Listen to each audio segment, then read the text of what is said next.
धर्मदाय आयुक्त कार्यालय की तरफ से किडनी प्रत्यारोपण शस्त्रक्रिया के लिए सहायता की जाने वाली है। इसके लिए जरूरतमंदों को धर्मदाय सह आयुक्त कार्यालय में पंजीयन करने का आह्वान किया गया है। मुख्यमंत्री फडणवीस ने 100 दिनों का कृति प्रारूप कार्यक्रम चलाने के निर्देश दिए हैं। गरीब व्यक्ति औषधोपचार से वंचित न रहने के लिए धर्मदाय आयुक्त अमोक कलोती, सह आयुक्त संभाजी ठाकरे ने जरूरतमंद और गरीब मरीजों को गंभीर बीमारी पर उपचार के लिए सुविधा प्राप्त कर देने का निर्णय लिया है। इसके लिए मिशन किडनी ट्रांसप्लांट अभियान चलाया जाने वाला है। इसके लिए जरूरतमंद नागरिकों को टोपे नगर के म्हाडा भवन स्थित धर्मदाय सह आयुक्त कार्यालय में नाम पंजीयन करना पड़ेगा। जरूरतमंद मरीजों को इसका लाभ लेने का आह्वान धर्मदाय उपायुक्त NV जगताप ने किया है।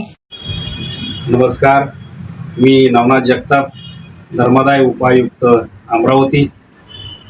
धर्मदाय सहआयुक्त कार्यालयाच्या वतीनं विविध कार्यक्रमांचं उपायोजन करण्यात आलेलं आहे। यामध्ये गरीब रुग्णांना आरोग्याच्या मोफत सुविधा पुरवण्याच्या दृष्टिकोनातून एक उपक्रम हाती घेण्यात आलेला आहे। महाराष्ट्र राज्याचे मुख्यमंत्री आदरणीय देवेंद्रजी फडणवीस साहेब, महाराष्ट्र राज्याचे धर्मदाय आयुक्त आदरणीय अमोकजी कलोती साहेब यांच्या सूचनेनुसार सामान्य व्यक्तीचं जीवन सुसह्य होण्यासाठी, सामान्य लोकांना, गरीब लोकांना आरोग्याच्या विविध सुविधा पुरवण्यासाठी विविध उपक्रम हाती घेण्याचा निर्णय या कार्यालयाने घेतलेला आहे। त्याचाच एक भाग म्हणून ज्या गरीब व्यक्तीची किडनी खराब झालेली आहे, ज्या गरीब व्यक्तीकडे रक्ताच्या नात्यातील किडनीचा डोनर उपलब्ध आहे, परंतु पैशाअभावी किडनी ट्रान्सप्लांट शस्त्रक्रिया होऊ शकत नाही, अशा लोकांना मी माझ्या कार्यालयाच्या वतीनं आवाहन करतो की ज्या व्यक्तीकडे रक्ताच्या नात्याचा डोनर उपलब्ध आहे परंतु शस्त्रक्रिया पैशाअभावी होत नाही, अशा लोकांनी धर्मदाय सहआयुक्त अमरावती कार्यालयाकडे नावनोंदणी करावी।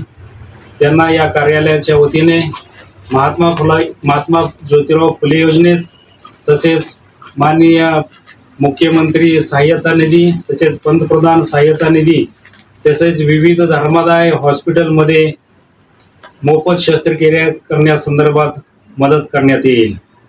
तरी सर्व नागरिकांना आवाहन करण्यात येते की आपल्या जवळ किडनीचे पेशंट असतील, ज्यांना उपचाराची आवश्यकता आहे, अशा लोकांना या कार्यालयाशी संपर्क करण्यासंदर्भात मदत करावी। धन्यवाद। समाचार संकलन अशोक भाई जोशी,